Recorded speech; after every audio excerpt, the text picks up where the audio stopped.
Okay, so we're going to take a look at 9.2, graphing quadratic inequalities in one variable. We are going to be taking a look at quadratic inequalities in the form of ax squared plus bx plus c is less than 0, less than equal to 0, greater than 0, greater than equal to 0, where a, b, and c are real numbers and a can't be 0. The solution set to inequalities in one variable can have no values, one value, or an infinite number of values. So what we're going to do is take a look at comparing the equation with the inequalities, and that's because solving a quadratic inequality is very similar to solving a quadratic equation. So we'll first take a look at the equation, and if you recall, its counterpart is x squared minus 5x plus 4 equals y. This is the function. And remember, when we want to find x-intercepts, we substitute in 0 for y, which is why we have x squared minus 5x plus 4. And just recall that to solve for x-intercepts, we factor our quadratic expression and our equation. And we get that x is 1 and x is equal to 4. So graphically, the roots refer to the x-intercepts 1 and 4 because at these points y is equal to 0, right? We're looking for x-intercepts. So we're just going to make a quick sketch of our graph. We know that our parabola will open up because a is positive, and our roots are at 1 and 4, so we'll just write that in. And so our solutions are at these 2 points. Okay, and I can show you algebraically that we do get the expression equal to 0, so I'll just check with x equals 1. I'll plug that in. And we get 1 minus 5 plus 4 equals 0, so 0 is equal to 0, so that works. And you'll find that when you plug in 4, you get the same results. You get 0 equals 0. Okay, so now we're going to take a look at the inequality and compare that to our equality. Now in this particular one, we have that x squared minus 5x plus 4 is greater than 0, so we have the same quadratic. We're just going to make it greater than 0 instead of equal to 0.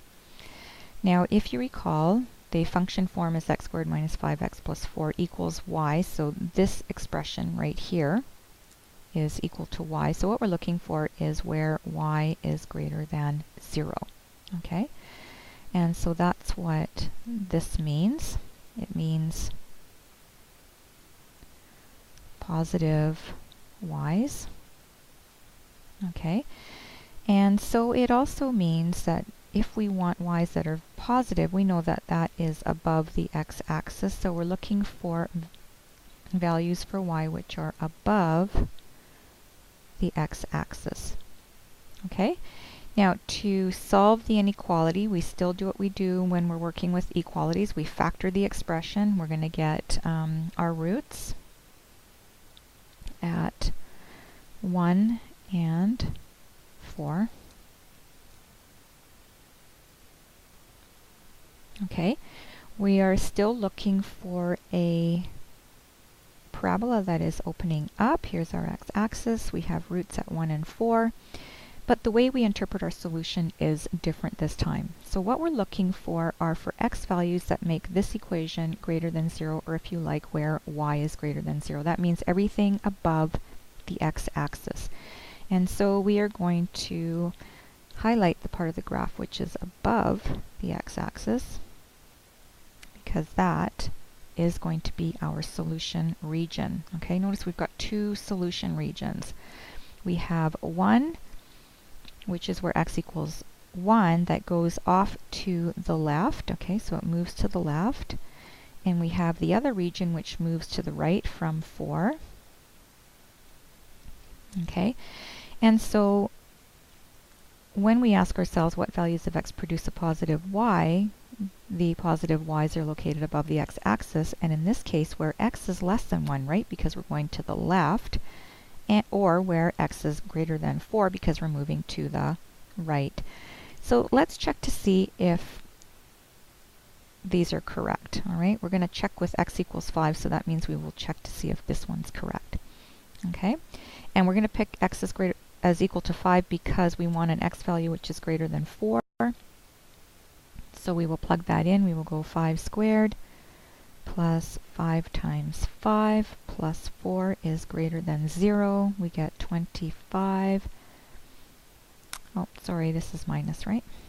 Sorry, minus. Okay, minus 25 plus 4 is greater than 0. So we get 4 is greater than 0, and this is a true statement, so we know it is correct. Okay, so let's take a look at what our solution region looks like when our inequality is less than 0.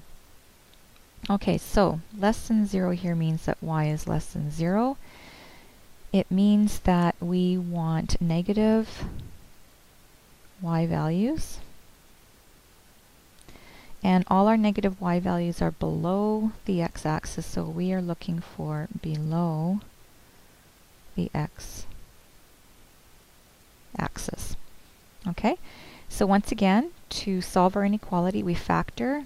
We find that our roots are at 1 and 4, so we make a quick sketch of our parabola, opens up, roots at 1 and 4, but this time we want the region which is below the x-axis. Okay, so this region right here. Okay, and so what x values give y's that are negative? Well, all the values for y which are between 1 and 4. Okay, so how do we write that? Well, if you recall the way we were writing domain restrictions at the beginning of the year, you write the numbers in the order that they appear on the number line, so 1 and 4. Put the variable that you are considering in the middle, and we use less than signs. So we say 1 is less than x, which is less than 4. Okay, now note that in both of our solutions over here where we're looking for where y is greater than 0, and in this question where y is less than 0, we don't have equal to's on our inequality signs, okay? And that's because we don't on the original question. If we did have equal signs on the original questions, then we would include equal signs in our solutions. Okay, so let's check to see if we have the right region here. We say that all of our y values have to be between when x is 1 and x is 4, so let's try where x is 3, which is in between 1 and 4. We will plug that into our inequality and simplify. And we get that negative 2 is less than 0. Well, that's true, so we know that our solution is correct, and we have the right region. Okay, so in the next video, we'll take a look at example 1.